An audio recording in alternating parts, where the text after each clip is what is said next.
This is Python's Paradise. This is your host, Grreg Gilbert, aka the Python Hyena, straight out of Fredericton, New Brunswick, Canada, here on March the 21st, 2022. And folks, A Nightmare on Elm Street 3, Dream Warriors. I remember when that came out. So do I. I would have been 15 years old when that came out in the theaters. I didn't see it in the theater, mind you, but it's celebrating its 35th anniversary this year. Not bad considering my guest is only 39. Thanks for that, Greg. Appreciate it. Well, folks, I give you Lorenzo himself, Mr. Clayton Landey. How do you do, Clayton?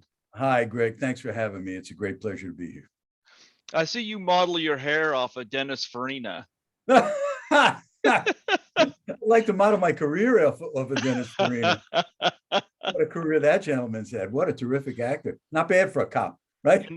You know what? I'd interviewed Alan Ford from the movie Snatch. And one thing he said, he and Dennis were the two oldest people in the film, and yet they had the best head of hair out of everybody. That's great. Well, as I started to say, I'm thrilled to be around this long, and to still have hair is a big plus. You get to be my age, and you're happy to still be working because the competition is dying off. And if you're the one with hair, that helps a lot. That does. Wow. Before we touch upon Nightmares 3 and some of your other films, because I want to talk about some other ones as well, Right. I was looking at your career and I was like, you started out with Norma Rae. Norma Rae, Sally Field, yeah. Yes. Yeah. And I remember what a thrill it was as a young actor. That was my first film. Yeah. And I'm working with director Marty Ritt, who goes back to group theater, which created modern American acting. And when she thanked everyone, I just got this incredible thrill through my body. And here it is all these years later. We're now in the Library of Congress National Film Registry. So the first film I've done appearing as an actor is in the Library of Congress. It's kind of amazing. It blows away a guy like me who's just fortunate, glad, grateful to be a journeyman, to be working all these years. Yeah. And of course, Sally Field, I think that was her first Oscar, I think, if I remember. Yeah. It was indeed. And Yep. for, of course, it's dear to my heart, Union. Very, very honored and pleased to have been a part of that. Yeah. Yeah, I know that's not horror related, but my show's not strictly horror, but yeah, you played Teddy Bob Keeler. Teddy Bob Keeler. Teddy Bob. Maybe he wants to make you breakfast, Norma Rae. And interesting, I'm back in Atlanta now after 30 years in LA. And that was the first film I did, and I did it out of Atlanta here. There you go. It was quite a thrill as a young guy starting out to be able to work at that level with those people. Have you seen Sally Field since? I have on a couple of occasions, and one of the sweetest human beings on the planet. Just one of those rare human beings who's as kind and generous as she is talented. Yeah, I like Sally, and she had been working. Well, started in the late 60s there. I know she did Smokey and the Bandit just prior to that. You got to go to the mid to early 60s. Because when I was a teenager, I was watching her on TV as Gidget and the Flying Nun. Oh yes, that was earlier. That's Gidget, right. The surf pictures. She had that series first, and then the Flying Nun, and she had to overcome being the Flying Nun in order to be taken seriously in film. Now she's the Flying Norma Rae. Love Sally. A Nightmare on Elm Street 3 Dream Warriors, often hailed, including by me, as being one of the best of the series, Thank you for saying that. I'm actually, the last few years, I've been hearing that an awful lot. Of course, 35 years later, I'm surprised to even be talking about Nightmare 3. Who knew? you have no idea. You're completely clueless when you make a film like that. And not to denigrate it in any way, but you're making a film. It's bread and butter. No sense in the world that it's going to become this iconic film for so many people, that it was a high watermark for so many people. And, now and then in the fan conventions, people come up to you and tell you how much that meant to them at a certain time in their lives. That's amazing to me. Well, you are right now, I think, my third interview from the film. Oh, cool. I've had Brooke Bundy on. Of course. Yeah, her daughter, Tiffany Helm, was also in Friday the 13th Part 5. Oh, wow, I didn't. Yeah, Tiffany Helm is one of the horror icons as well. She hooked me up with Brooke, and Brooke was wonderful. And I've had the guy I think that should really see if Harry Potter ripped him off, Ira Hayden. Ira. I what said, a great guy. He's the first horror guy with glasses, I think. Terrific guy. Terrific guy. Yeah, that was a real good spot for him. Absolutely. He was Harry Potter before Harry Potter.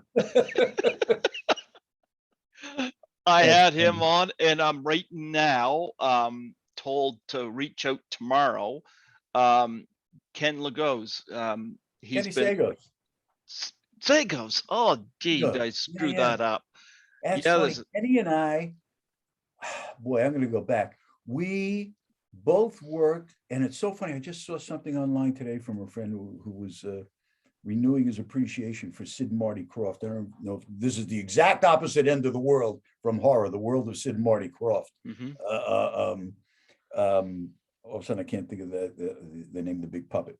The world of Sid and Marty Krofft was in Atlanta in the late 70s, and Kenny and I worked there. And then there we are together out in LA, and we both end up on Nightmare on Elm Street 3. And then years later, we were both invited as actors to be in the one and only class that Marlon Brando ever taught. And so these amazing touchstones I have with Ken over the years. He'll be a great guest for you. Well, I'm looking forward. Yeah, he's been in touch. He said he's back in town tomorrow, so I'll reach out to him then. So yeah, he seems very pleasant. I've heard all good things about him. Yep. So that'll make 4 from that movie. So, but one of the things I remember when that film came out, that song by Dokken. I love that, how it starts out with the song Dream Warriors by Dokken. Yeah. Because the year before, this is like the MTV phase, because Friday the 13th Part 6, Jason Lives, had was instrumental with Alice Cooper as doing the soundtrack head song from that. And then Dokken with A Nightmare on Elm Street. And I think that is pretty cool, because I think it adds a great deal of tone to the movie. Dokken does. Well, that's a very interesting part of filmmaking that I just became more aware of, having just directed my first. What music and soundtrack brings to a film is astounding, especially in a film like this, where you're looking to heighten tension and yet create an ambiance. You want to create the feeling, the mood of the moment, and then lift it with the soundtrack. And it's often that soundtrack that gets our heart thumping before we see that knife, before we see that horror, before, what was the thump, thump, thump before you saw the shark in Jaws? It's the soundtrack that really leads you in there. Yep. So Wes Craven, of course, didn't direct Elm Street 3. It was Chuck Russell. Right. And I have stories with both. Wes, first of all, if you met Wes ever in a million years, you would never guess that this sprang from his mind. One of the most unassuming human beings, gentle, soft-spoken, kind, sweetheart of a man. The first time I had a conversation with him, where did that come from? Talk to me, tell me. And it's just the way his subconscious works. It's astounding. Well, apparently Last House on the Left was his counter to Vietnam, his answer to Yes. Vietnam, Yes. Yeah. Yes. So it's surprising how a response to what's going on in society finds its way into the horror genre, and is so beautifully expressed in this genre. Absolutely. I did 2 more pictures with Chuck after this. This was the first time I worked with Chuck. And there was a family connection that I was told not to tell him existed. Do not even mention this person, or he won't cast you in his film. And then unfortunately, I went in and I got the role, and I had a really fun time playing Lorenzo. He gave me full reign. And it's not a major role in the film, but every time I show up, I have to bring a certain flavor to that moment. And Chuck just let me go and do what I wanted to do with it, and then encouraged me to do more. It was wonderful working with him. And then, of course, I was working. My boss was Larry. He was then Larry Fishburne. Now it's Lawrence Fishburne. Go get him on your show. I could just talk to him about Apocalypse Now. I know most people know him from The Matrix, but that's what we talked about on this Yeah. film. He told me the whole backstory of how he ended up working there and everything. It was great hanging out with him. He had great stories about that. apparently he wasn't of age either. No, he was underage. Exactly right. Exactly right. I think he told me that he was 17 and he was actually 15. Yeah. Yeah. Oh, well. But then Chuck brought me to what's probably in horror my most iconic moment. More people saw me get sucked down the drain in The Blob than in anything else I've ever done. Oh, we're gonna get to The Blob. But yeah, Nightmare on Elm Street 3 brought a lot of stuff back. I think through the years, like, Freddy got lighter and lighter. I kind of like Dark Freddy, especially those first 3 Elm Street movies. They played up the sarcasm. They played up the humor. And I probably, although we probably both appreciate more the darker Freddy, giving him that level of humor probably extended the franchise. Probably the one film I have a hard time watching is Freddy's Dead: The Final Nightmare. That's the one I have the most difficulty getting through. Well, I'm going to tell you the truth. I never saw that one.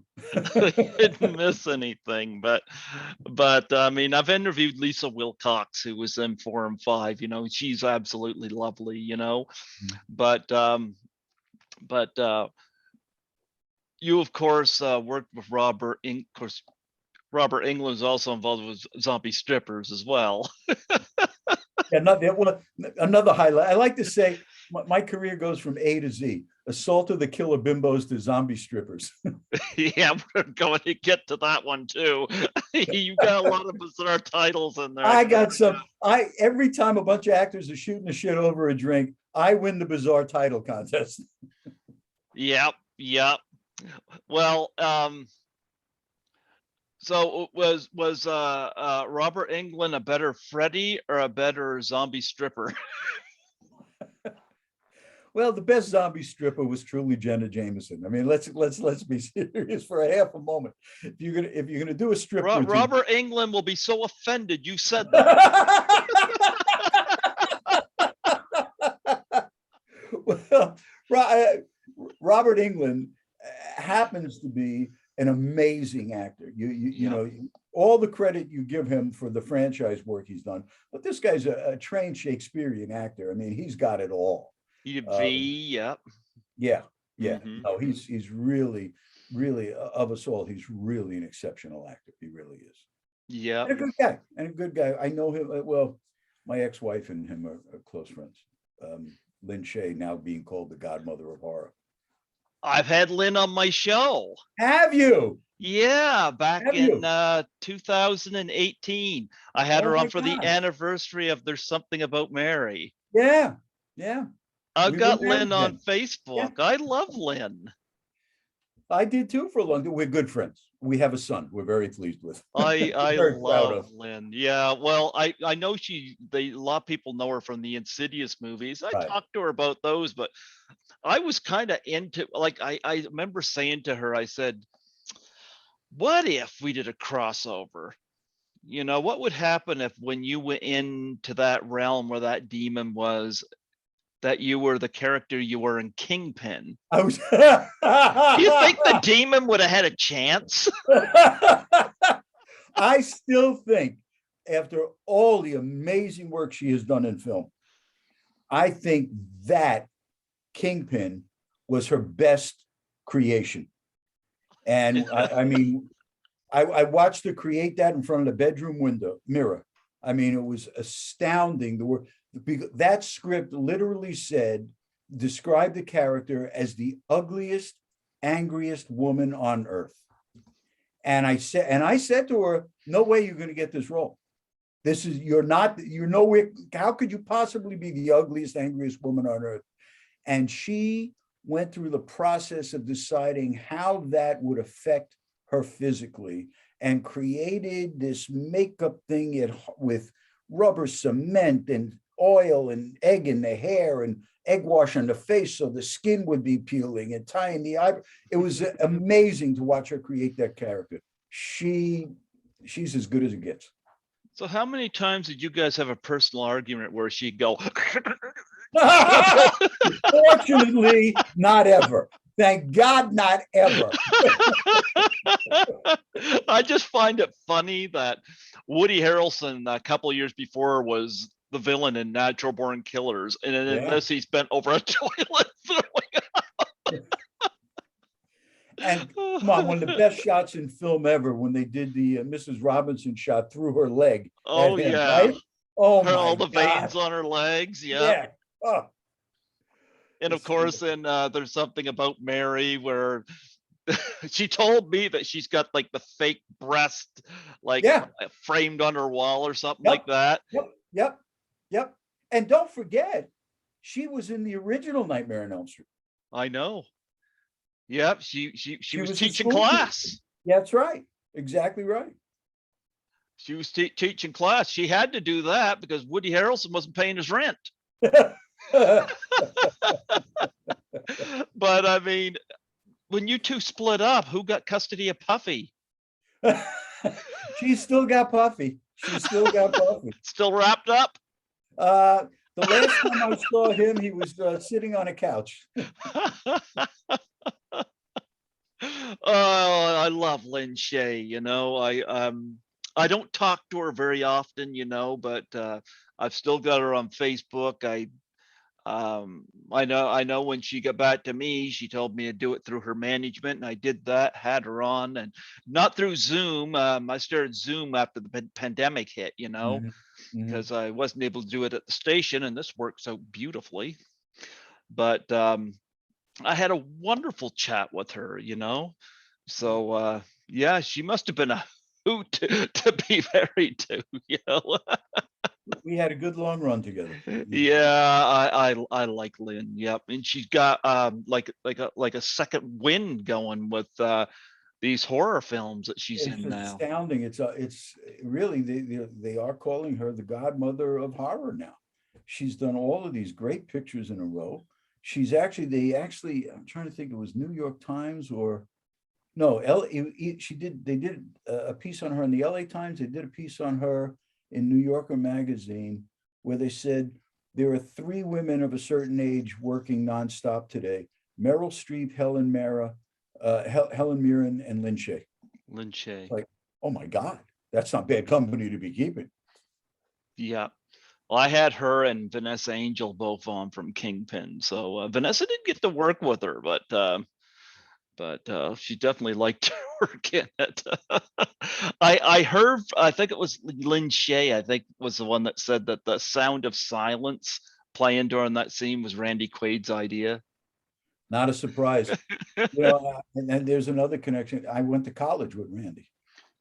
What's going on with Randy Quaid now? You know, I always loved Randy. So did I. Randy's on his own planet. God bless him. I hope he lives there. Both the Quaids, we went to University of Houston. Randy was going out when I was coming in, and then I was going out when Dennis was coming in.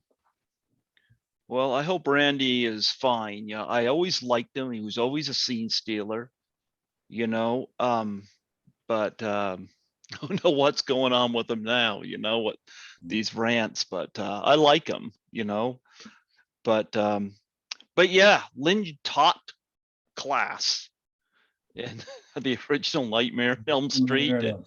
Yep. And she wasn't back for the third one, but Heather Langenkamp was. Heather did them all. Have you had Heather on the show? I haven't, no. Oh, you got to get it. She's got stories out the kazoo. Yeah. I would love to have Heather on, just getting connected with her. That's she even I'm pretty sure she included me in it. She did a documentary about the franchise that she directed. And I got included in that. Yeah, she was a lovely person, a lovely actor. Well, I wonder if she still has issues even with cell phones with the tongue, Bet FaceTime's a real bitch for her, huh? I'll bet. Oh, love Heather. And she played a really great heroine in that, Yep. She graduate, like, I love that when she set all the booby traps, like she was thinking ahead. And who's a famous actor they had? Oh yeah, Johnny Depp. Where did he go after this movie? Yeah, where did he go? Whatever happened to that kid? He was playing in a band. I found him. He was playing in a band in Florida, and when he did this, I wonder how he made out. Did he do okay with himself? Dropped right off the radar, didn't he? But that's by the way, credit to Annette Benson. Annette Benson was the casting director. She cast the franchise. She also cast a little picture. She found people. She cast Valley Girl. She found Nicolas Cage. I've interviewed a lot of people from Valley Girl. Well, she found Nicolas Cage doing an equity waiver show in, of all places, the Valley, and found him and brought him in for Valley Girl. She had a real eye for talent. She found Johnny Depp. She found Nicolas Cage. She had a real eye for talent. I interviewed Heidi Holliker from that, Michelle Mayrink, Joanne Barron, and I had Josie Cotton on. So 4 people. Wow. Yeah, from Valley Girl. I love Valley Girl. In fact, I got it here on Blu-ray. Yeah, but Johnny Depp really went on to have quite the career. I wouldn't mind seeing a Jack Sparrow versus Freddy Krueger crossover. See how that would work out. Yeah, that works. That would be talk about iconic characters, right? There you go. And of course, gotta say, I think Amanda Wyss is pretty cute. Yeah. She's had a nice run also. Absolutely. I had her on with Tommy Hudson. They did The Id, and I had them both on here together back a few years ago. I liked her in Fast Times at Ridgemont High. It's like, no wonder I like Judge Reinhold. And like, why do you want to break up with this girl? I just did Pensacon, the fan convention down in Pensacola, and Judge was there for that. Oh, I miss Judge Reinhold. You don't see him a lot anymore. No, and that's why I was thrilled to see him there. He was really having a good time with the fans, very open, trading. He was next to, I'll never remember from The Office. It was like there was 2 great comedy routines going on at this fan festival that was sort of behind the tables if you were there at the right moment. These 2 guys and the voices of Donald Duck and Courage the Cowardly Dog. They would go into improv routines that would just stop the entire convention dead. People just standing and laughing. It was great. So Judge wasn't there with Amanda? No, Judge was there by himself. Because I could just see him turn into Amanda and say, this is our last year. I think we need to like a Fast Times at Ridgemont High.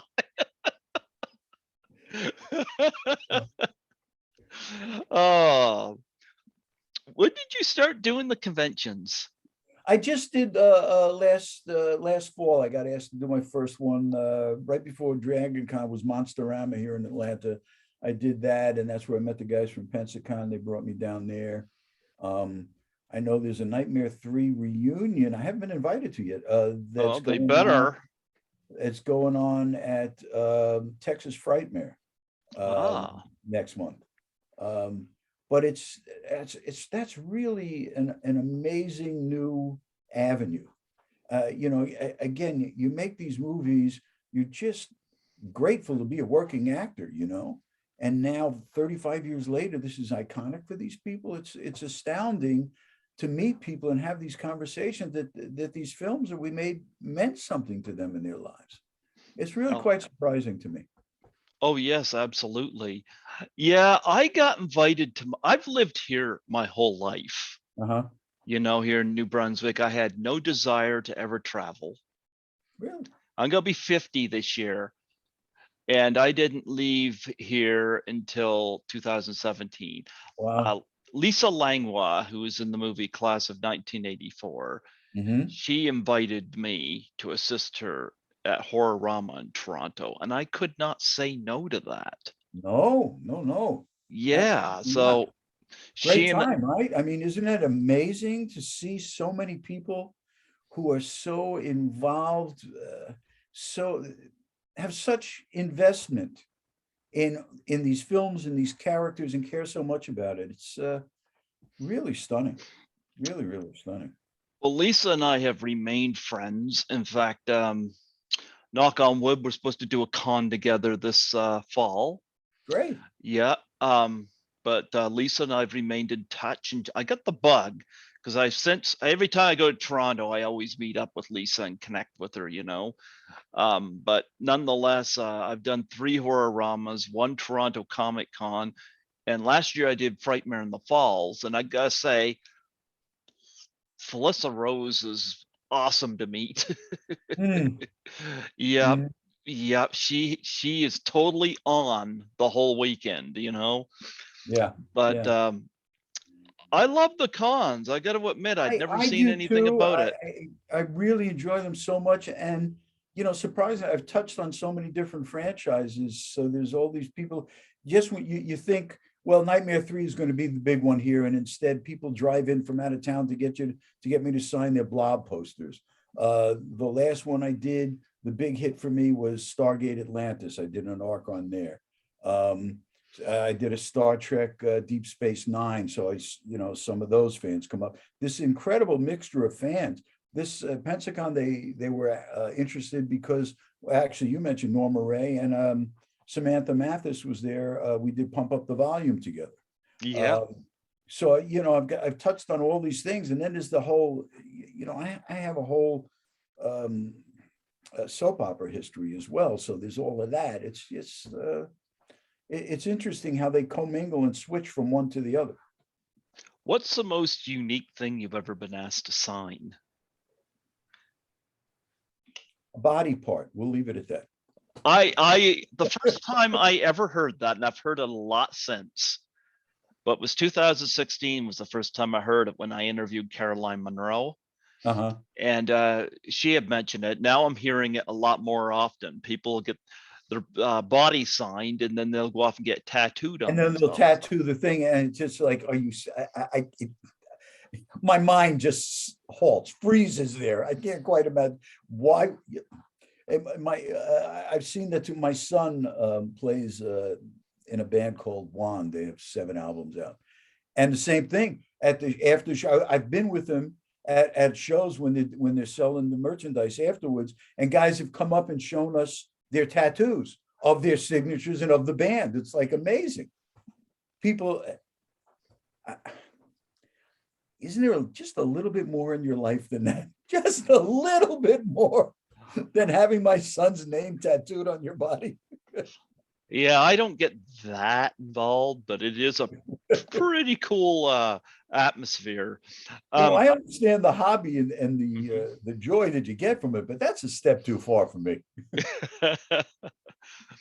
We'll talk about being on set for Elm Street 3 and what are your big memories of being there? Well, I'm trying to think now. Elm Street 3 and this other picture I did with Armand Asante. They were both, I think they were in the same building out in the San Fernando Valley that had been it was a jail and wasn't being used anymore. And so you have this horrible cold atmosphere, and it was the same thing with Nightmare 3, that it was either it really was an old hospital or it was a jail. I'm trying to think which one that we were in, and you just feel the misery that was in that building and that's surrounding you. Blind Justice was the movie. No, I did another one with Armand afterwards. Oh, okay. Actually, I did Blind Justice with Armand, which was a wonderful Western Okay. we did down in old Tucson. And the work with Armand on that was very special. Okay. Because he's that this guy never won an Academy Award for anything blows me away. He's the most intense actor I've ever worked with. And we worked beautifully together. I remember going to that set, and I like to go to location early. Mexico, I went down a week in advance for a Western I did down there. For old Tucson, I was there a week in advance. I came to set 4 days early just to get the feel of the set. And I meet the director, and the director says, have you met Armand yet? No. Can you stay for lunch? Yeah, to have lunch with Armand, you bet your ass I can. And Armand said, and we were 4 days ahead of when we were going to work together. And he's in every scene in the movie. And I had a nice little story arc with him as this bartender where he hung out with. And he said, "Oh, you're here. That's great. When do we work? When can you be available to work?" I said, "Me? When can you be available to work? Whatever you want." After lunch, we went into work on the scene 4 days away, and he was off book on the scene. He knew every word. It was the most astounding experience to be that ahead with an actor. And so once we got to the scene, we already had a relationship going, and it went so well that they went back and wrote us another scene to do together. Oh, but nice. There was a picture. I had it up. My other computer just went down. 217. That I did. I didn't know that Armand and I are exactly the same size, same coloring and same size. And she's so lovely. Take care of ghosts. Nope. Going under. Nope. And so they wanted me to come in, and I did this picture, a very short bit with him. He was the Killer by Nature. That was the name of it, Killer by Nature. So I'm one of the guards, and he's going to he's on death row, and they're going to electrocute him. And he's this escape artist, and so they electrocute him, and when they take the hood off, it's me. So it was just one of those wonderful anomalies, and it was cool to get to see him again. Okay, we started somewhere else. How did we get to Armand Asante? You know what? Being on the set. Yep. That set, I think, was a different part of the same building that we shot Nightmare 3 in. Mm-hmm. And so it's cold, damp, and you feel these people who went through hell in this building. So that's already a part of the atmosphere. And that was pretty amazing. But my hangout time, as we touched on earlier, was with Larry Fishburne. And so I was getting all these great stories from Apocalypse Now. Oh, I love Apocalypse Now. Yeah. It's the only film I've seen on IMAX. Really? Yeah. I've never been to an IMAX until I was in Toronto in 2019. And Lisa had actually recommended that I go do one of my first, so Apocalypse Now was playing, and I'd never been to an IMAX, and I was like, because it was IMAX, which scene stood out to you more? Was it going upriver, or did when you got to the temple and you find Brando, Colonel, which one stuck out to you more because of the medium? Oh my, probably the temple. Yeah. That must have been amazing. No, I've seen it a few times, but I've never seen it in that format. Well, that's the only time I've seen something on IMAX. Like, we don't have an IMAX right here. Mm-hmm. And when I go to Toronto, I do a lot of first. And I was having dinner with Lisa, and we usually go to movies together when I'm there, because we got what we call scene points. When I go to the movies theater here, you get so many scene points, and it adds up, and you can get free movies. Oh, cool. I save them all for when I go to Toronto. So I always tell Lisa, I said, if you're free any nights, pick some movies and we'll go. And then I remember that I was looking over some movies that are playing, and Apocalypse Now just was listed there as playing in IMAX. And Lisa, Lisa wasn't with me to that, but she recommended you got to experience your first IMAX. And I was like, why not Apocalypse Now? I did. What picture did I did Wish You Were Dead in Toronto. That was a lot of fun. Yeah. And in fact, and going back to Lynn did Detroit Rock City up there. So we spent some time in Toronto. I love Detroit Rock City. Yeah. Yeah, I got that here. I love the opening scene when she's just trying to relax. Yes, please. And she just Yeah. Oh. Yeah. How gotta ask, how many times did you drive her up the wall when you're married to her? How many times did I drive her up the wall? Come on, when I see these, not married anymore. I mean, oh, I love Lynn. God bless her. God bless her. But yeah, when I know you only had the small part in Elm Street 3, but I was wondering, were you around to see any of the special effects or death scenes? Not really, because none of my stuff had anything to do with that. Yeah. All of my stuff was just me being a sleazeball to the kids, hitting on Jennifer, and how about a night in Club Meth, that kind of stuff. Oh, Jennifer Rubin.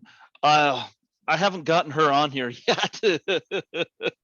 I didn't get to spend, and I didn't actually get to spend that much time hanging out with the kids too, because we were almost kept separate because of the animosity between the two sides, Penelope Cedro, she had that great scene where Freddie had that wonderful line, "Welcome to prime time, bitch." Like, yeah.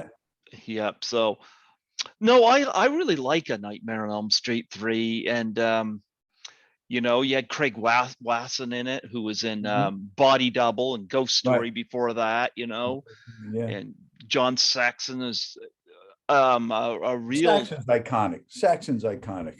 Oh, he was in Black Christmas. He worked with Argento in Tenebrae, yeah, and Tenebrae. Okay, I got it right that time. He's worked in all kinds of stuff, and of course Heather Langenkamp coming back, and she came back for New Nightmare, and so yeah, I love Elm Street 3. And you mentioned the Blob. Yeah, a remake of the Steve McQueen film, Steve McQueen's first film, actually. I remember it well. Yeah, that was where I went for a good time when I was a kid. So then to get to be in the remake of something that was iconic to me, that was a great pleasure. That was a great pleasure. And getting to work with Chuck again was terrific, because we had established a relationship, and he knew where he could let me go, and he knew where he had to tell me what to do.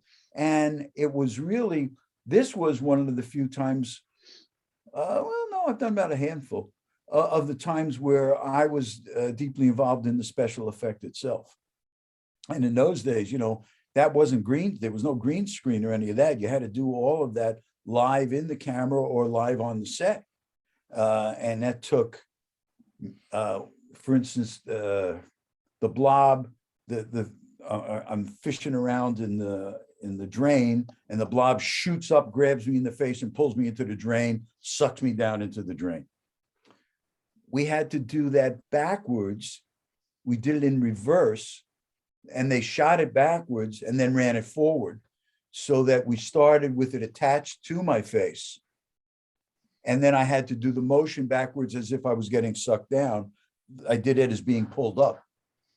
They flipped that around. Then, even though I wanted to do it, he had brought in a stuntman to stand on his shoulders in the sink and bang around. And then I actually have behind, well, is this going to be on, this is a podcast. This isn't, they're not going to see this live, right? I mean, it's not they live see right it? now, but it No, is no. Will video. they see it or will they hear it? Both. Both. Yeah. Hang on. Okay.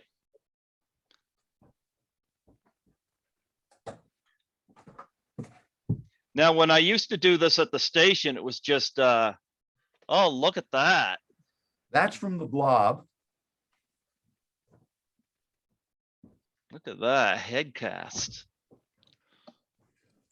This is when the head shrinks and goes down the sink. There you go. And what I keep on that is this from Star Trek. There you go.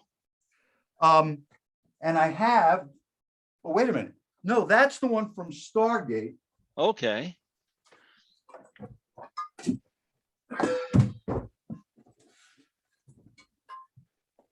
This is the one from the Blob. Okay. And I don't know if you, I can see it. Yeah. okay. So Yeah. the Blob, 20 years later to the day, Stargate Atlantis. Look at that. So I get to see myself age. Stargate Atlantis, I was bitten by a space vampire and had to age 200 years. For the Blob, we had to do the life mask so the head could shrink and get sucked down the drain. And then under the sink, on a rotating, well, it was a rotating dolly, but it was a cutout piece. There were two puppeteers with an arm and a leg, and the leg exploded and the blood shot out to hit the ceiling. So the puppeteers had to work the fingers and the foot. And then the way you cut it all together, it's me getting sucked down, sucked up, and blown out. Ah. Which today, you know, you might do entirely different because of computers and green screens. I kind of like the old school way. It was fun, man. It was Yeah. fun. It was exciting. It was really cool to see it done. And I buy it 100% when I watch the film. So how long did that take you? Well, it was a separate day that we did the life mask. Mm-hmm. So that they had it a week in advance to create the mask and everything for the sucking down the tube. It took the better part of a day to do the entire sequence with the sink. So it was a day to do that. But you've got a week's worth of prep on the mask. You've got all the time it takes to make the models of the foot and the hand. You got the puppeteers working and learning how to use the material. So you got 2 weeks coming in with the puppetry and a week coming in with the life mask and those effects. Wow. Yeah. And I guess I just had a really tremendous Blu-ray release too. I don't know whether it was Criterion that did that. Of the Blob? Yeah. Oh, cool. Yeah. You know, there's a fest I'm trying to get into. They haven't reached out to me that I really want to do. There's the Blob Fest up in Pennsylvania. Yeah. Remember I mentioned Scotty McCoy from Slasher Scotty? Mm-hmm. He lives in Pennsylvania. Oh. Maybe he might have some insight about that. I'll put you in touch with him because he'd love to have you on the show, and he's 100% good. I wouldn't send you to him if I. Cool. Yep, he'll treat you well. Love to do it. Yeah, but yeah, he's Pennsylvania. He might have some insight on that. We got to go back a little bit because you did Assault the Killer Bimbos. Bimbos. What a name. Yeah, it was, you know, I can't think of the name. Who was the the company that produced that? What they would do, they're the Salt of the Killer Bimbo. There you are. What was the company that did that? I've interviewed Eddie Deason. What a guy. Oh, funny guy. Yeah. Funny guy. I can't think of the name of the company that did that. You would pitch them a title, and if they liked the title, then you would make the movie. As opposed to writing a screenplay for a film you wanted to make, you had to have a killer title, Assault of the Killer Bimbos. Okay, let's make that. And then Anita Rosenberg wrote the film and directed it. And I did that with Nick Cassavetes was one of the leads on that. Yep, Nick Cassavetes. You had Elizabeth Clayton in that. Yeah. Yeah. Well, Nicky's turned into quite a filmmaker. And, you know, his father was John Cassavetes. Yep. Rollins. Absolutely. Absolutely. We did a few pictures together. We became friends on Quiet Cool. And then he's the one who told me about Assault of the Killer Bimbos, which, again, a different time. I played 3 different Mexicans in there. And then he directed the last script that his father wrote, She's the Lovely. And we did that together. Yeah, I saw She's So Lovely. We'll get the Ghost in the Machine. I mean, I love Karen Allen, gotta say. Karen Allen, I did not get to meet. Ghost in the Machine was because of Rachel Talalay, who grew up basically on the Nightmare franchise. Mm-hmm. Rachel started out as an assistant, as a PA, worked her way up to assistant director, became a producer, and got to direct. And she directed Ghost in the Machine, and she directed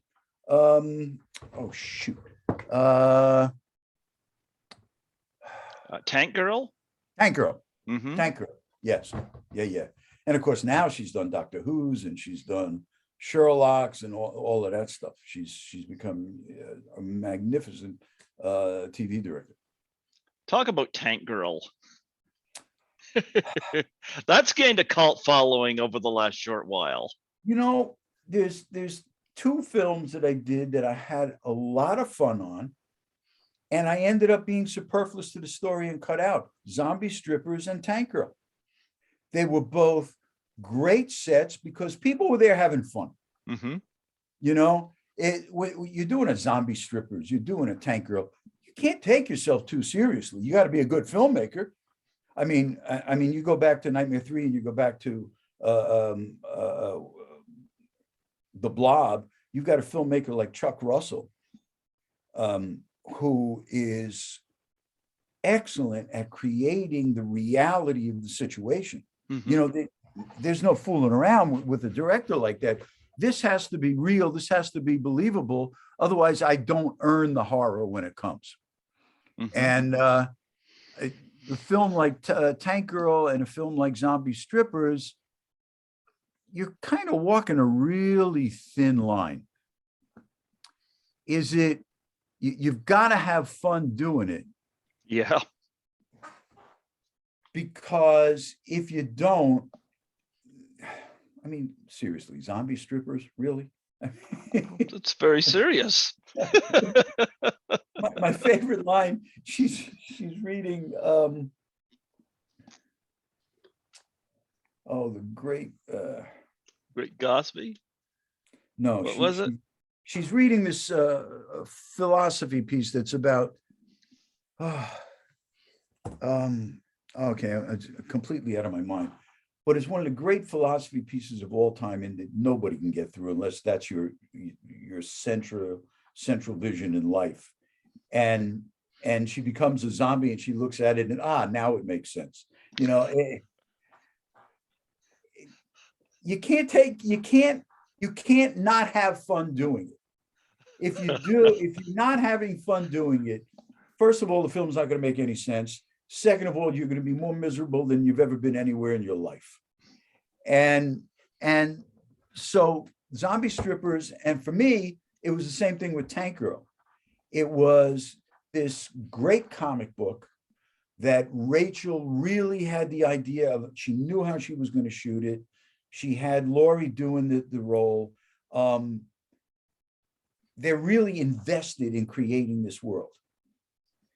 and you feel really fortunate to be a part of this world that they're creating. So you've got to hold up your end of the bargain. At the same time, you better be having a damn good time doing it.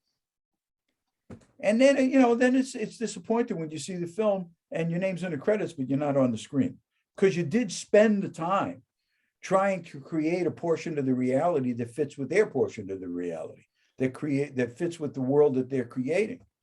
And so there's an investment of time, energy, talent, what have you, that then isn't paid off for you, I interviewed Melanie Kinnaman, who says it's always funny to her when people come up to her to get stuff from Best of the Best signed, and yet she has to tell them that her scene got cut. She said, she's just, that's unfortunate. Do you have any memories of Lori Petty?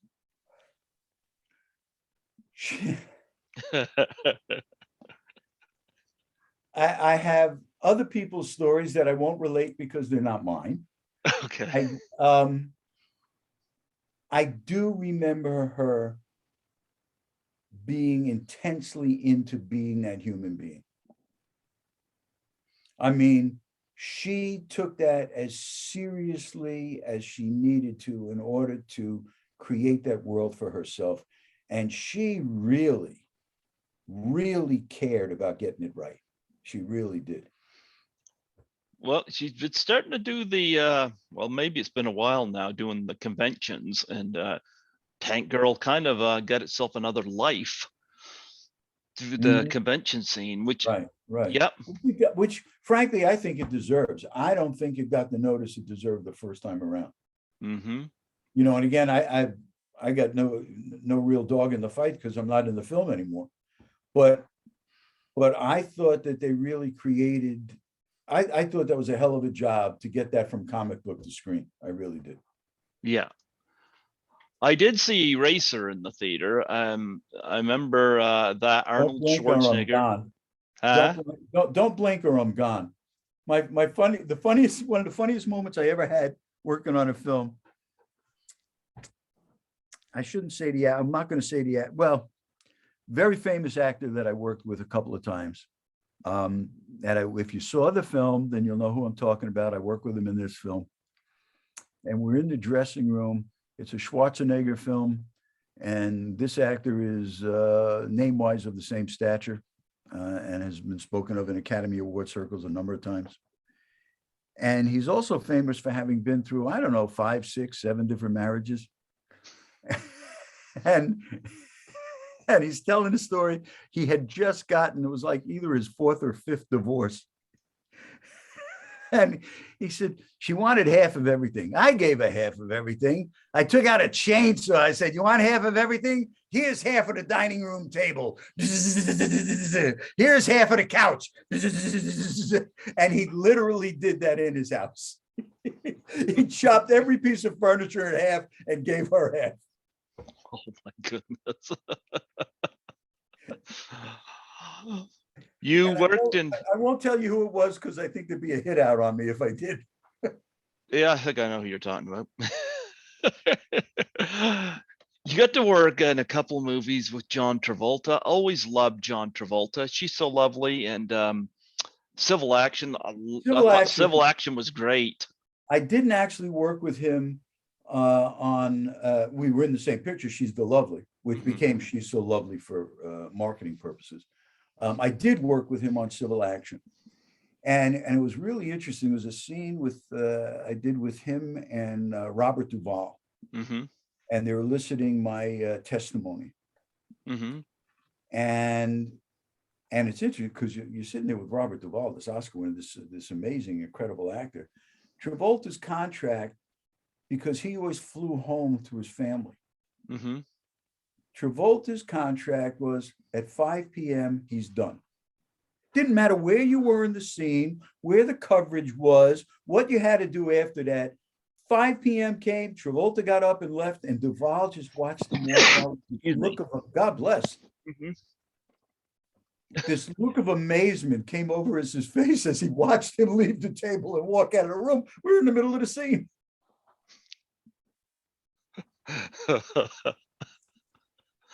Oh, Yeah, good cast and Civil Action. Yeah, that was a brilliant cast.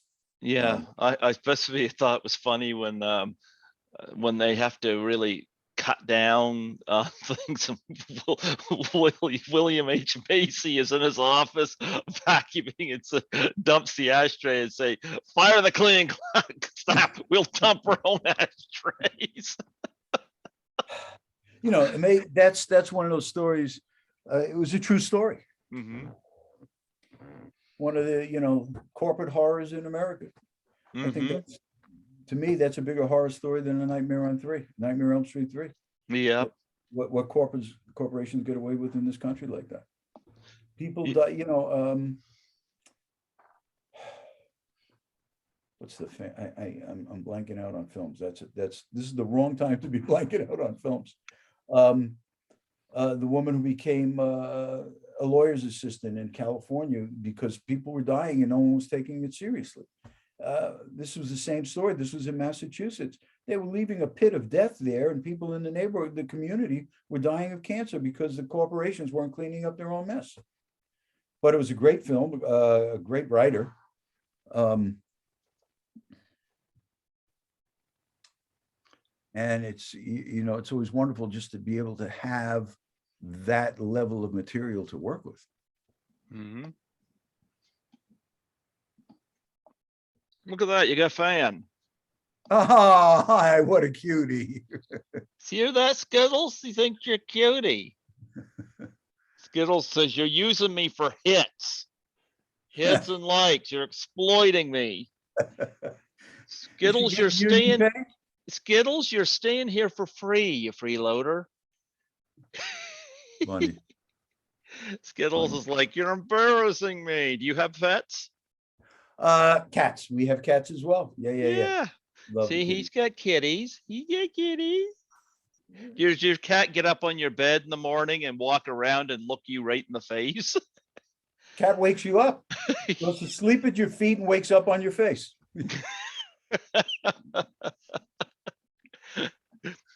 How about you? Same thing?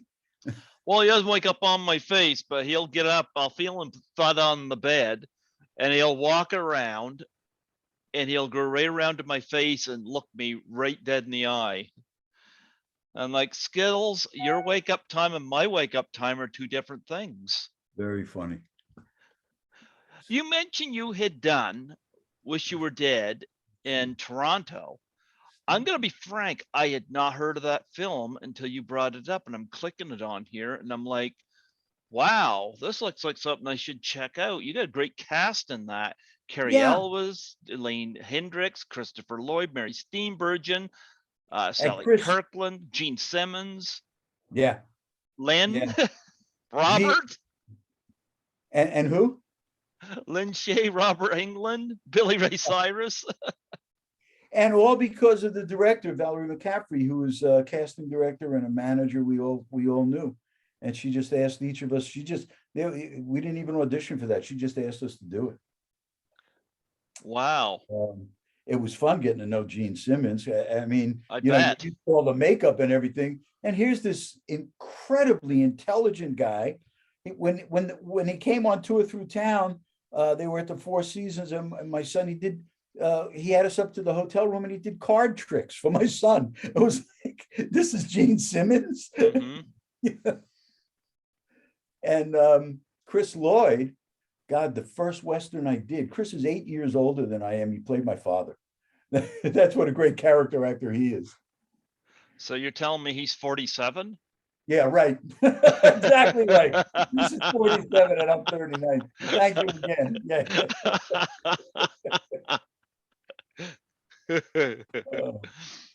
Zombie strippers. Let's indulge on that a little more. Talk about Jenna Jameson. I don't know how much more I have to say. There were times when, considering that with the internet, you can see anything and everything Jenna Jameson has ever done, and any whatever body part you want to see, you can see. When she was working, you couldn't be present. It was like, really? I mean, really? We've all seen Jenna Jameson at one time or another, and we can't look at her while she's on the set working. Come on. Wow. Yeah, yeah, yeah. You were in the remake for Footloose. Did I your did. did your feet come loose? That was fun. It was down. That was actually down here in Atlanta, and I got to see Dennis again. Dennis Quaid. Dennis I directed in college, and then we got to hang out for a minute here. The surprise to me is that the huge star that comes out of that is Miles Teller. I thought the who played the lead was going to be the star, and what's her name, the dancing queen. I thought they were going to hit big, and Miles Teller, who again was just fun to work with, great guys. Darius Blaine on that also, great guys to hang around with. We went. That was during the Braves were in the playoffs. We all went down together to watch them play. It was a great bunch of guys to hang around with, and just be fun and pal around with those guys. I love Julian Howe and Rock of Ages. That movie brought me way back in terms of his music soundtrack. You know, I'm really surprised. She's just making a living off the popularity and the dancing. I thought she was quite good in that film. I loved Rock of Ages. Yeah, loved Rock of Ages because I expected to see more of her acting in film. Yeah. Yep. Trouble with the Curve. We got to talk about that. Clint Eastwood. First time I got to work with Clint Eastwood. First time. Boy, he's still working. He is. He comes. He almost every year he comes back to Atlanta and makes another film. And I asked him why, and he said because the talent that we have here, which stunned me when he said that. That was really lovely and surprising. Yep. One of my favorite things, the quietest and most Jesus, these words are escaping me. Like clockwork, working on his films. Mm-hmm. Everything happens. It's the cleanest, most efficient, the most quietest, most efficient sets I've ever been on.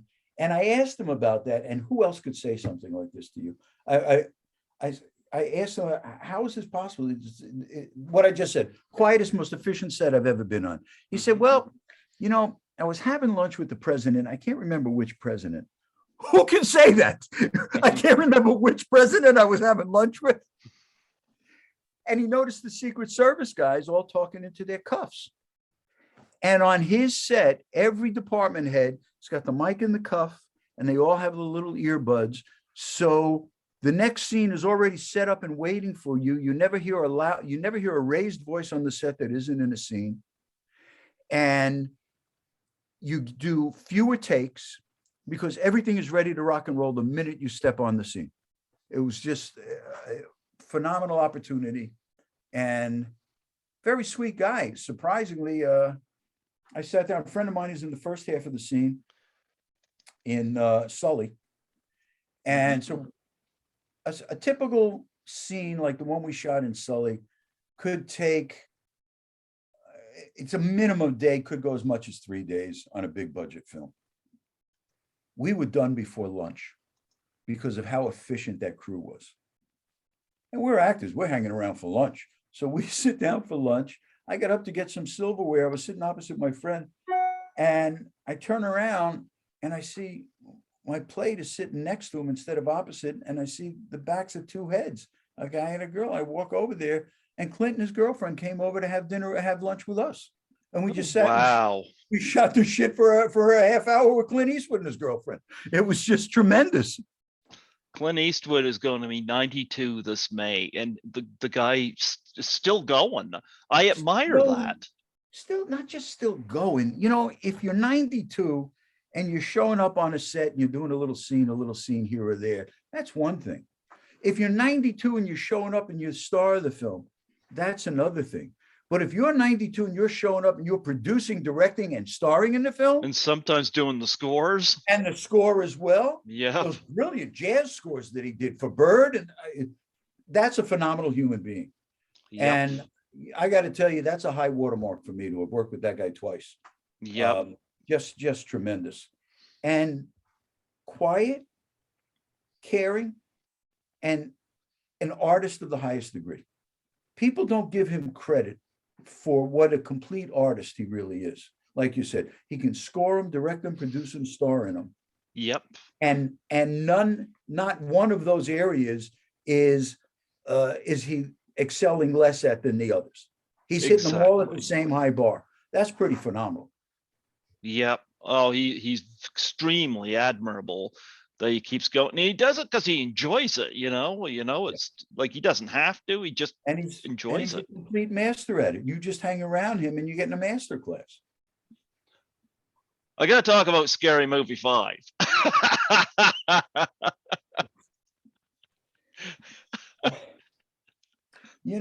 Getting butt fucked by an ape is not the highlight of my career. I gotta tell you, I tried not to even have that on my resume.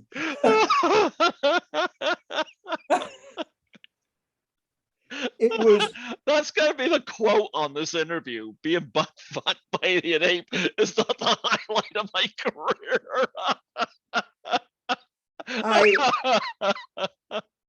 I actually auditioned for a real role in that film. And the casting director asked me if I'd come in and do a bit. And I said, yeah, okay, sure. And who knew? I had no idea I was getting flipped over by an ape. Bent over the hood of the cop car. Come on. Why don't we talk about, how about bingo hell? Talk about bingo hell. Does that have apes flipping you over? Bingo hell. Actually, I was just gonna say, I enjoyed the opening scene where they had Charlie Sheen and Lindsay Lohan, of all people, in the opening scene. Right. And I've always loved Lindsay Lohan. I feel so bad that she. Rough life. I always saw her as a talent, and I think the business got the best of her. I would agree 100%. And it's a shame when it happens, but listen, not everybody's built for this business. No. And success comes too early for too many. And precious few are the ones who start out young and are strong enough to become a full-fledged human being and an adult and still remain in the business. Mm-hmm. That takes an exceptional level of character and an exceptional level of talent. And, you can't even get through a whole hand on all 5 fingers, naming the ones that were able to do it without destroying someone or themselves along the way. I think the one I admire right now, am a huge fan of, is Emma Stone. Love Emma Stone. Oh, she's tremendous. She's tremendous. Well, take a look at how about Fred Savage? Fred Savage, there you go. Fred Savage, who started out as a little kid doing commercials and things and little bit parts, and it does the Wonder Years, and he's now producing and directing the new Wonder Years. Mm-hmm. And he's lived as an actor and a director and a full-fledged family man along the way. Mm-hmm. That's the kind of human being I admire, who can have a life, a career, and a family and do it all well. Yeah. And of course, you worked with Tom Hanks and Sully. I saw that in the theater. Tom Hanks, God bless him. Mm-hmm. What a career he's had. Here's a story. The same woman that discovered Tony Curtis and Tom Cruise and Tom Hanks discovered me the next year. His career went a little better than mine. Why? Tom Hanks didn't get flipped over, but no, he didn't. But Joyce Selznick of the Selznicks, she was doing with Tony Shepard from ABC. They were going around the country to 6 cities. They did this for like 5 years. And in each of the 6 cities, they'd see 500 actors. And the year before me, they found Tom Hanks and Peter Scolari, bosom buddies. Mm-hmm. And then our year, I was here in Atlanta, they saw 500 actors. And this had to be the biggest corned beef sandwich in the world. Every actor that I knew went into the room, came out and said, she's eating this fucking corned beef sandwich the whole time I'm there. And I went in and I knew I had her because about halfway through my scene, she put the sandwich down. And I was one of the 6 that they brought to LA that year. But like we say, Tom's career went just a little bit better. But fortunately, I got to talk to him because we did the scene together. And we got to talk about the good old days and Joyce Selznick and all of that, and those people are from around that time. And he was lovely to talk to and hang out with. And it was, for me, a treat. I teach acting, so it's wonderful when I get to see the masters really working in the way they do. And Tom, in between takes, he had a private room that he went to, and I could watch him because it was actually, because we were in a real hospital, so you could see through the glass what he was doing and how he was staying in character. And he stayed entirely in character the entire time we worked. But then when we broke for lunch, we were able to be human beings, and I appreciated that. And I will tell you, and we've touched on a couple of them. I've worked with I've been fortunate, a number of the very best in the business: Sally Field, Tom Hanks, Clint Eastwood, Oscar winners, Emmy winners. Chris Lloyd is one of the best actors on the face of the planet. I've never seen anyone go as deep as I did Tom Hanks in Sully. He had to go, the scene that we had is the scene after the plane crashes. I'm the guy that gives him the information that he saved every life in the plane. So he's gone through the emotional arc of having to land that plane, of having to get everyone off that plane. He's been in the water. He's in the hospital. He's in shock. He's got the elevated heart rate. He's got all of that going on. I think he's hit his head at some point, and he's concerned about different people. And every take, when I said the number, which I believe now is 155, we've got the number, it's 155, which means every soul that was on that plane has been saved. Every single time I said 155, his irises wiggled in response. His irises. That's not a learned behavior. That's not a technique, a trick that an actor can do. That means that he was at that same place of shock and acceptance and expertise, everything that he's gone through, which was done on another day in another state, he was able to bring to bear in that moment and be affected the same way, at that same level of instinctual behavior. That was astounding to me to see that happen. I've never seen an actor go there. That was amazing. I heard that his gray hair, he was inspired by you. It was funny to come on the set and having seen him all our lives, to see him having created that whole Sully thing with the white hair and the white mustache and everything. That was a lovely bit of work. That was another thing about being on Eastwood set, is that he hires the people he can trust, that he knows he can trust. And some of those people on his crew have been with him for 30 years. And we did a makeover on me for that role, darkening the hair. I had more of a beard. We darkened the beard, we trimmed it and changed it, which was completely different from the look when I auditioned. And every film I've ever been on, when you make a radical change, you then have to go to the director for approval. And we did it, and I asked the head of the department who was doing my hair, should I go to see Mr. Eastwood now? She said, no, that's why he hires me. That's it. The same thing with the set design. Every single person that he hires head of department, he trusts them to do the job in a way that he would want it done. That's really an exceptional experience in my business. And like I say, I mean, 50 years, and between film, TV, theater, commercials, I've done on over 400 gigs. And that's the only time I've ever heard that. Tell me about Bingo Hell. I know you're dying to talk about Bingo Hell. I'm dying to talk about Bingo Hell because that one's actually in existence now. It's a really wonderful, this conversation, Glenn, by Greg. I mean, it's a treat to take these trips down memory lane. Even Scary Movie 5? Not so much a treat, not so much. But, to go back 35, 40 years in a career and have these conversations is a treat. Bingo Hell, you can actually see on Amazon Prime now. Mm-hmm. And it's very probably the best role I've ever had in a film. I'm one of the 5 heroes. And listen, to be in a horror film where I don't get sucked down the drain, I actually live from the beginning of the film to the end of the film. And I'm old enough now that I end up with the girl. I got the girl in a movie. This is terrific. Well, you got to get one right. What was that? You got to get one right. You got to get one right, exactly. and the heroes, the 5 of us, are senior citizens. Mm-hmm. That's a big treat, also. Mm-hmm. And it really was.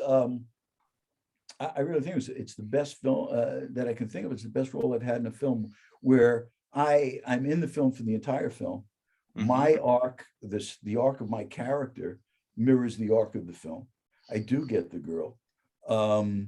And Gigi Saul Guerrero was the director and co-writer.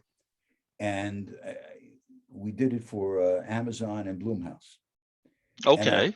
And I give big props to Blumhouse on this, because they didn't just talk the talk, they walked the walk. We talk about diversity, we talk about telling other people's stories and getting those stories out into society now. This was Gigi's second feature. Mm-hmm. A fantastic creative force, a young Latina who lives in Vancouver, by the way. Okay.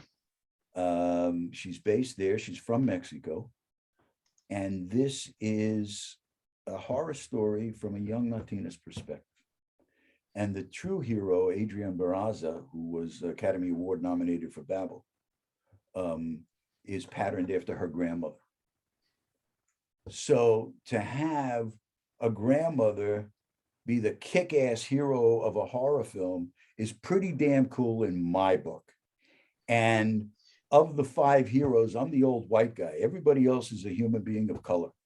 Mm-hmm. African-American woman is Scotty Caldwell, who was a Tony winner from Broadway. Adriana Barraza, an Academy Award nominee for Babel. Oh my God, I'm forgetting my partner's name. African-American male from Texas.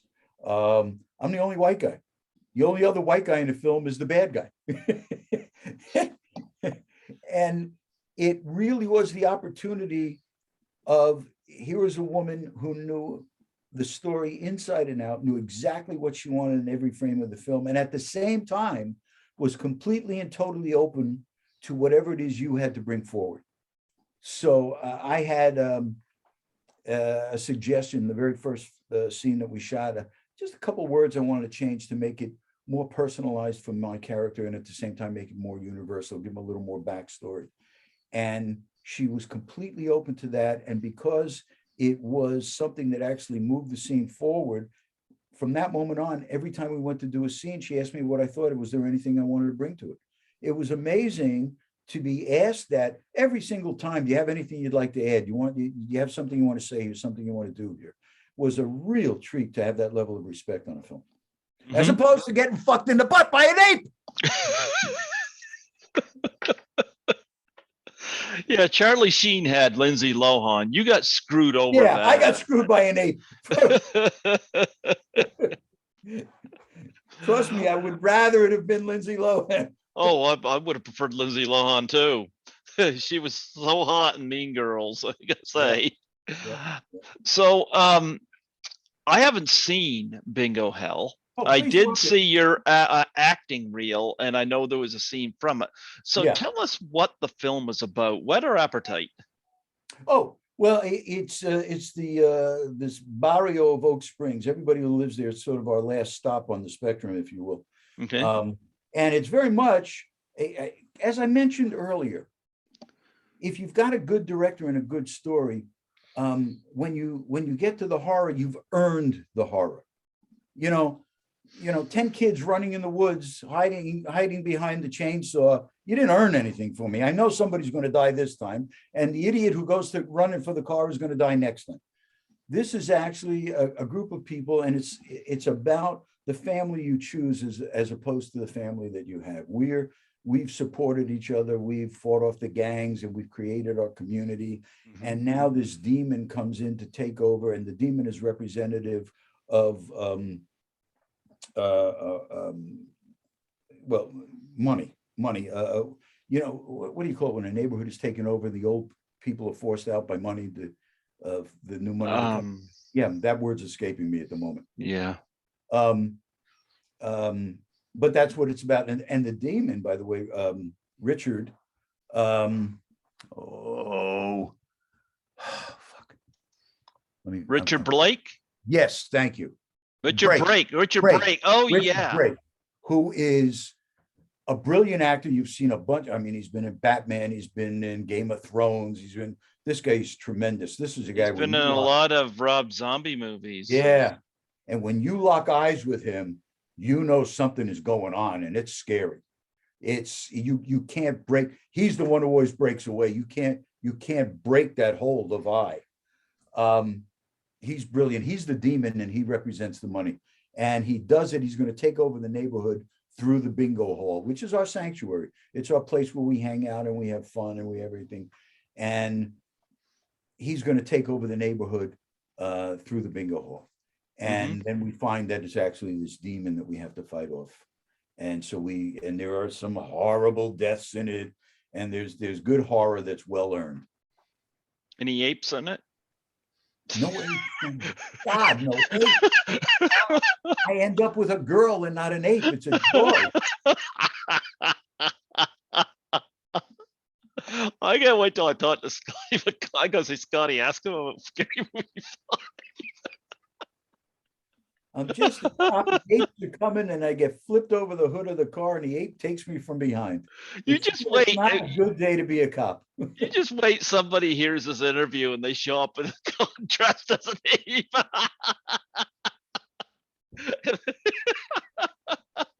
Actually, one of my favorite moments, one of the things I really dug at Pensacon was how cool the cosplayers were. I mean, some of those costumes were otherworldly. But there was two guys who came to, and I found out the next day it was a father and a son who came in as two of the gorillas from Planet of the Apes. And I asked them to stop so I could take a picture with them. And then the next day they came by, and the son actually said to the father, "You mean one of them want to take a picture with us? Are you kidding me?" It was great. And I posted it on Facebook for them. They're really, really sweet. And fortunately, I had forgotten about Scary Movie 5, you son of a... That one, bringing it back. You know, some things you just wipe it out of your brain. That one was gone. Go Amazon Prime, see Bingo Hell. I'm actually proud to have been in that film. Not so much Scary Movie 5. Do you want me to set you up with some psychiatry or something for that film? you know? I have a loving wife that I can talk to. It's okay. You actually told her that? You know, I don't know if I ever told her that. I think I just told her I was going to work. You know, I did when I did Power. Early horror film I did. Power. We'll find her here. I did it with Lou Diamond Phillips. Oh, not Beauty, not a soul. First Power. I did the first Power. First Power. Lou Diamond Phillips and Michael T. Williams. And I got in that. I had a pentagram cut in my chest. Actually, that was a nice role. That one, playing a Detective Mazza, I think was the guy's name. But I end up with a pentagram carved in my chest, crucified and hung under the 4th Street Bridge in LA, over the LA River.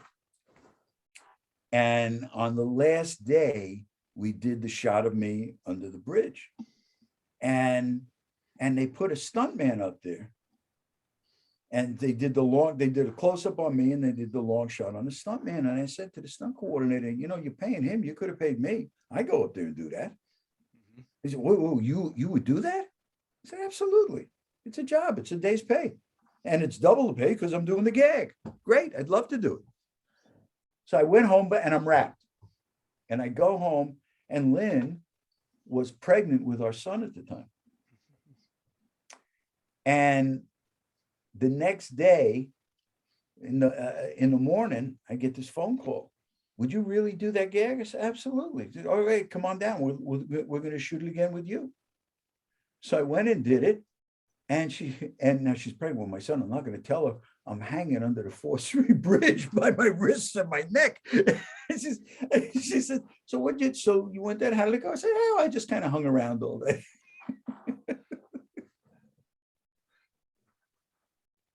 But you won't talk about the apes. That's No, I won't, but I'll be happy to talk more about the First Power. You know, if you see that really is me hanging under the bridge. And I will tell you what, that's the best view of downtown LA I ever had. you know what? When I was going through your credits, I went right by Pump Up the Volume. You brought it up earlier. Yeah, wonderful. Yeah. Mm-hmm. That's actually a film I'm proud to be in, but I'm not proud of my work. The film, I think Alan Moyer wrote and directed that. Mm-hmm. Alan Moyle. And it's exceptional in the way that he gets those teenagers at that time who were being ostracized and excluded and felt like the outsider and weren't getting heard. Mm-hmm. And he handled that, I think, absolutely beautiful and gave voice to those kids. And it was the only film of the time, I think, that did it that well. And by the way, and I brought it up because at Pensacon I saw Samantha Mathis, who was a great reunion with her. And she and Christian Slater had, at the time, that was my favorite screen kiss at the time. I mean, those kids kissed, I just melted. It was just really the most romantic moment. But I was playing a guy patterned on Geraldo Rivera. And in fact, to get the gig, I auditioned I watched Geraldo Rivera for days and I got him down. And I went in and I did him, and that got me the role. And when I watched it, and the reporter, Shep Shepard, is described as someone who's always trying too hard. And I watch myself on the film, as opposed to seeing a character who's trying too hard, I see the actor working too hard. And that's always bothered me. I thought I could have done that better. But I love and adore that film. And you got Seth Green is in that picture. I mean, there's a lot of really talented people in that film. So you got any cons coming up that you want to promote on here? I'm talking to my manager. Why is everybody else from Nightmare 3 and Frightmare and not me? Yeah, you should be. Yeah, I would think so. I thought that was why I signed with this guy. I wanted to do the reunions. I'm going to see what I can do to see if I can get what you can do, man. I'm going to see if I can get a Scary Movie 5 reunion going.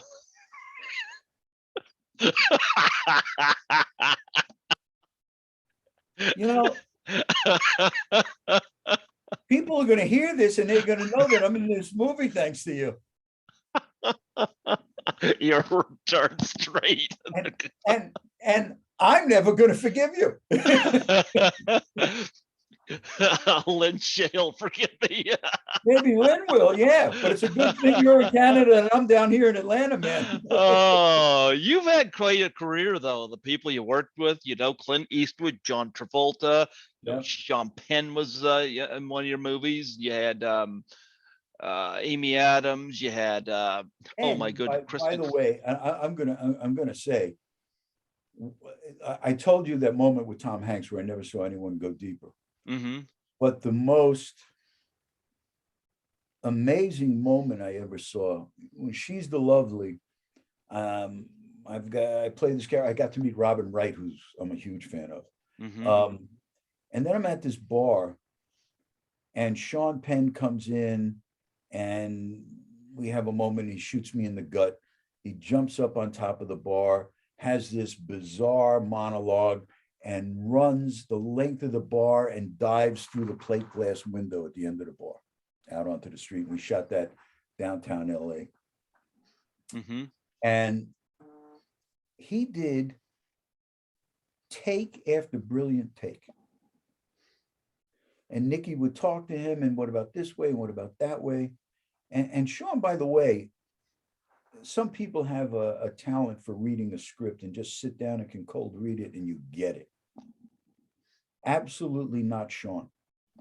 I did a couple of table reads with him, and I'm like, this is Sean Penn, really?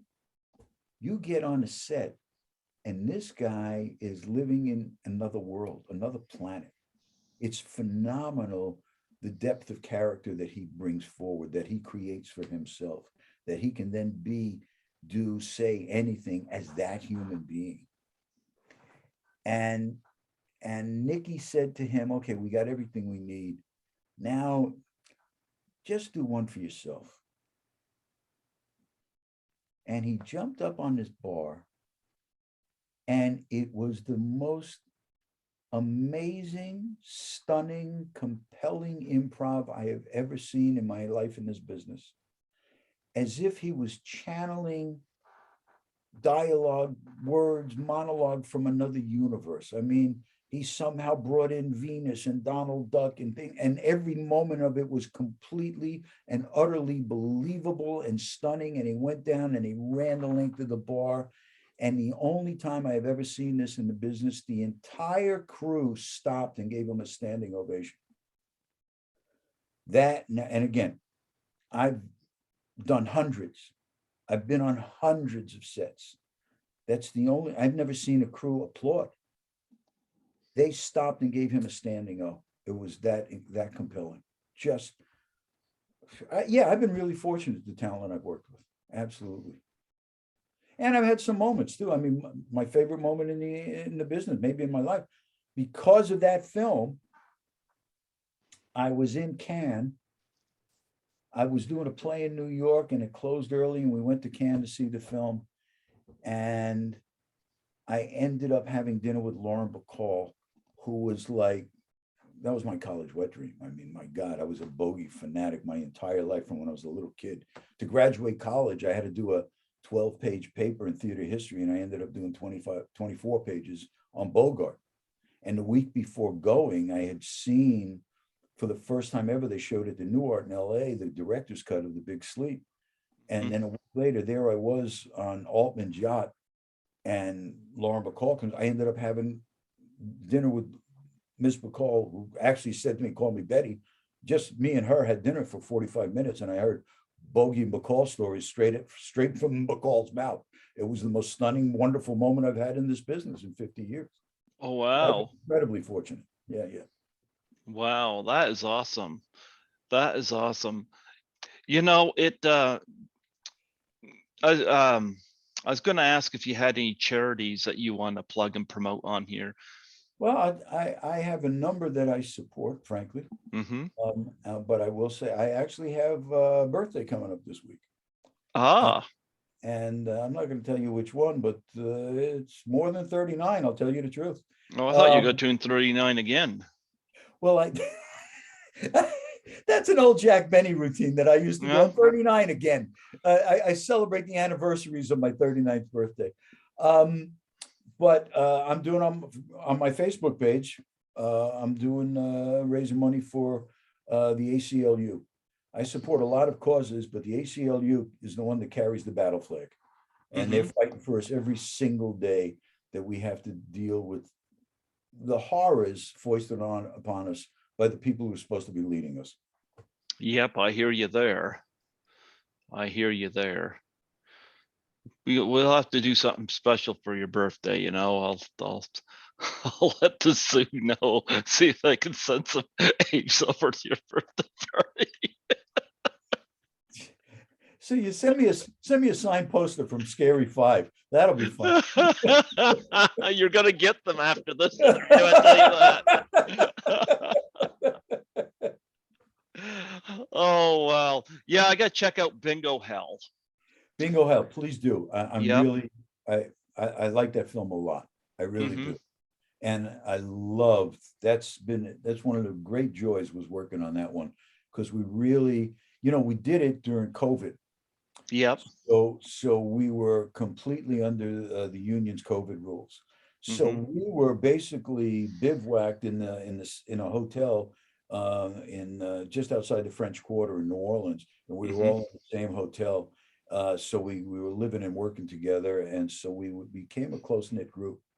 And working together was really joyful for us. We really got to dig in. It was, as I said, for me, that rare opportunity to live a full arc in a character. I start off as the humor. I'm the butt of the jokes, and by the end, I'm one of the heroes. And I go through the horror and the change, where the demon takes over, and then I fight it off, and we all come out of it. And then, as I say, I lose my best friend. I have that, and then I get the girl. It was really a full arc of a character for me, and and I have enough of an ego to tell you I watch my work and I criticize my work, and I'm actually happy with this one. It must be quite a thing to get a role much bigger like that. Again, after a lifetime in this business, to be able to get a role like that, wow. When you think, I moved to Atlanta in 09. I took my SAG-AFTRA pensions, and I said, thank you, I'm done. We got a house on a lake, I'm going fishing. And then 6 months after we got here, the tax incentives hit Atlanta and hit Georgia. And Georgia went from $757 million worth of production to $4 billion worth of production last year. We're in the top 3 production centers in the world. So at a time when I thought I was really done, it was like Michael Corleone, just when I think I'm out, they pulled me back in. And I ended up with a couple of capstone roles. In theater, I had the best theater role I've ever had, that put together everything I've learned and been in my life and put it on the stage at once. And I have this role, which is probably the best film role I've ever had, where I get to fully realize a human being. A tremendous surprise and treat at this age, absolutely. I'm thrilled to still be, as I said earlier, I'm relevant, I'm vital, and I'm working. I'm loving it, absolutely loving it. Yeah, well, you know what? It is wonderful having you come on here today and talk about your career and especially the fact that you're starting to do the cons now and this and that. And, it was great going back through these memories, so started with Norma Rae and with Bingo Hell. You got any script for your next one? Well, I got a couple scripts I'm playing around with. Again, I was very fortunate this year. I directed my first film, and it's being Talk about that. It's being submitted to festivals now. It's called The Pact. Okay. About a woman of a certain age, my age, who 39, yeah. 39, who after a lifetime of not being in control, is taking control, just as she's about to lose ultimate control to dementia. And I'm very pleased with the way it turned out. We just showed it to cast and crew, and a couple of the people who were instrumental in us getting it done. And they were overwhelmingly moved by the film. As I said, it's just been submitted to 5 film festivals, and in the next 2 months, it goes to the 3 more major film festivals. And I really hope it makes its way into the world. Yes, of course, because I directed it and I want to see more, but it will start conversations that need to be held, conversations that are not being held around the value of life, around dementia, around Alzheimer's. I have enough humor in there that, again, we earn our pathos. So there's a richness to it that I'm very pleased with. It turned out better than I had hoped. And so I'm talking, this, thank God, even at this age, there's irons in the fire. I've got 3 different situations that we're pursuing to direct the next one. And that would be more than helpful and more than joyful at this time to be able to direct more film. You star in the movie as well, or just director? No. I directed it. It's my first directing job on film. I've done theater, and I co-wrote it, and I've written for theater also. This is the first film that I've co-written and directed that's been done. Were you And nervous about going in and directing? oh my goodness, yes. Oh, every actor has got wonderful and horrible director stories.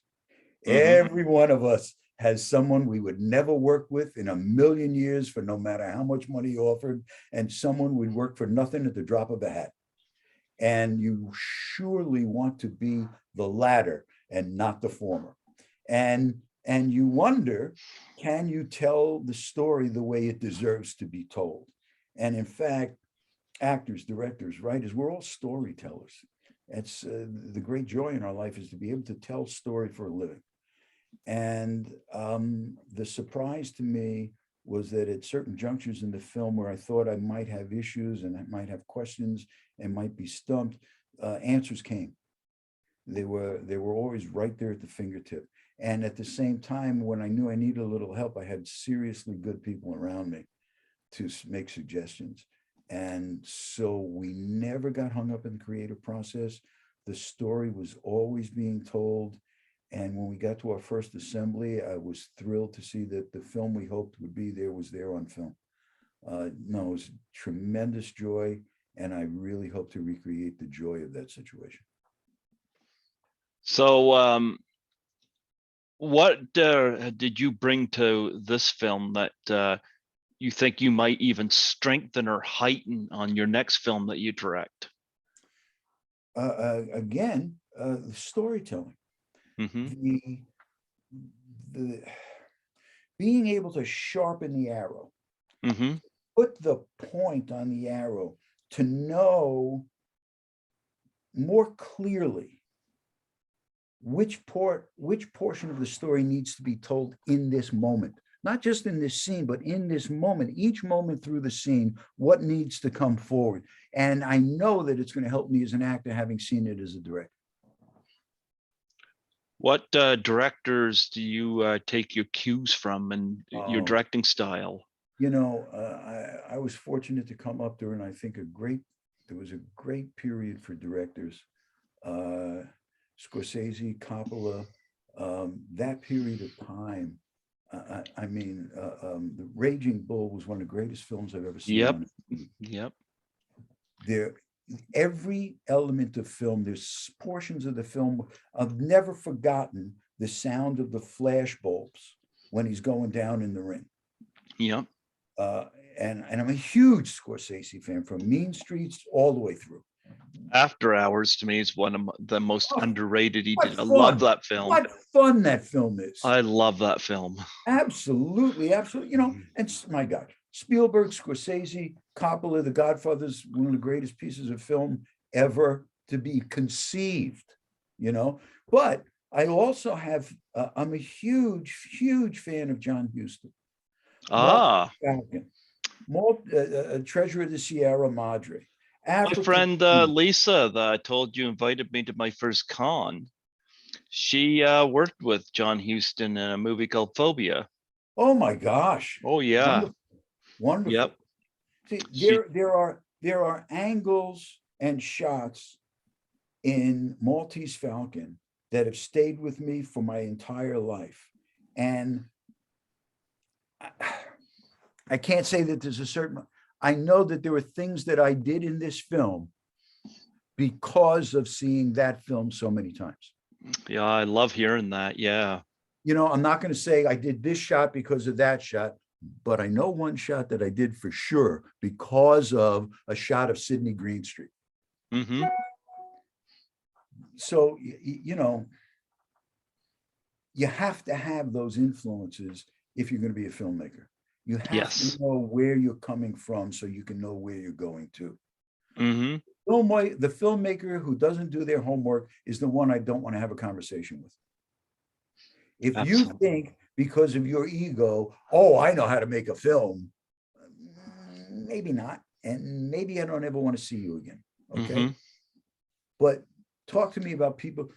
I mean, look at someone like Bogdanovich. How deeply did he study film and talk film and write about film before he ever picked up that camera and shot film? Mm-hmm. You know, you have to have history. You have to have studied. You know, and I'm fortunate the people I studied with along the way. I had tremendous teachers, mentors, influences. And I think if I have any success as a filmmaker, it's because of the people I've come from. Yeah. Oh, I could think of a lot of directors, but like I see a film, like I could tell you who the director is because of their stamp on it. Like I love Alfred Hitchcock. Oh, of I've course. had his granddaughter on the show back in 2016. Yep. Wow. Yep. He was a major influence on me in starting film criticism. Stanley Kubrick, I always liked. For modern, I love Quentin Tarantino a lot. Let's You know, and here's yeah. a guy who has film in his blood. Mm-hmm. He worked in that video store and he saw every film there was to see. Mm-hmm. And created it from the knowledge of film he learned by studying film. Mm-hmm. And he's brilliant. And I love the Coen brothers. I mean, the Big Lebowski, love that.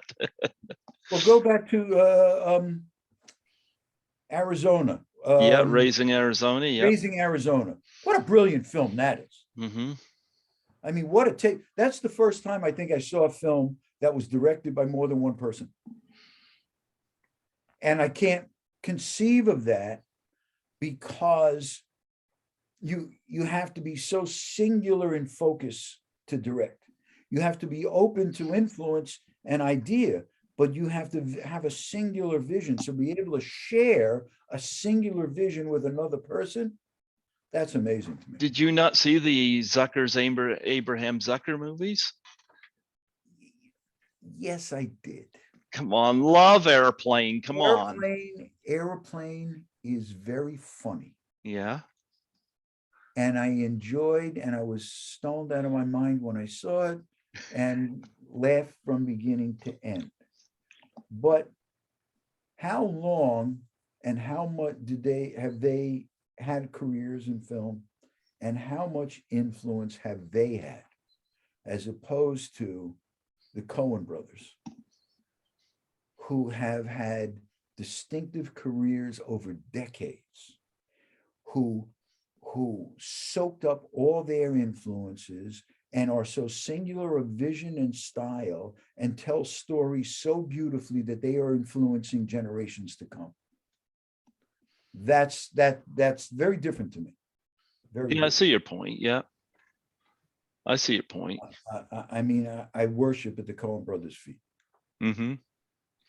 Well, I think, wasn't Scary Movie 5 done by two directors? Scary Movie 5 was probably done by a committee. I think a committee wrote it, a committee produced it, and a committee directed it. Oh, no, it just says Malcolm D. Lee. I guess it was just one director. Yeah, sure. Oh, I apologize. I'm beating a dead horse with that joke. Yeah, but it's still bleeding, so go ahead. Oh man, you know. All right, this has been a real pleasure, Greg. This is really. You know what? It's been fun. I'm going to connect you with Scotty McCoy, and please do. Yeah, please. I enjoyed having you on. You've been so much fun to have on here, and yeah, congratulations on your upcoming 39th birthday. Thank you. And I'm going to check out Bingo Hell. Absolutely. You know, great. And go to Facebook and make a contribution to the ACLU. Sure. Yeah, absolutely. ACLU. Absolutely. Yep. All right. Before I let you go, would you mind doing a plug for my show? Absolutely not. What do you want me to say? Just state your name and say you're listening to Grreg Gilbert on Python's Paradise. Hi, this is Clayton Landey, and I am having a great time listening to Grreg Gilbert on Python's Paradise. Yes. Check out Bingo Hell, people. Watch Dream Warriors. Absolutely. And The Blob and so many other films this guy has done, and he has been delighted to do. And what a career you've had. Thank you very much, Greg. Stay safe. God bless you, man. God bless. Be well. Bye-bye. Thank you very much.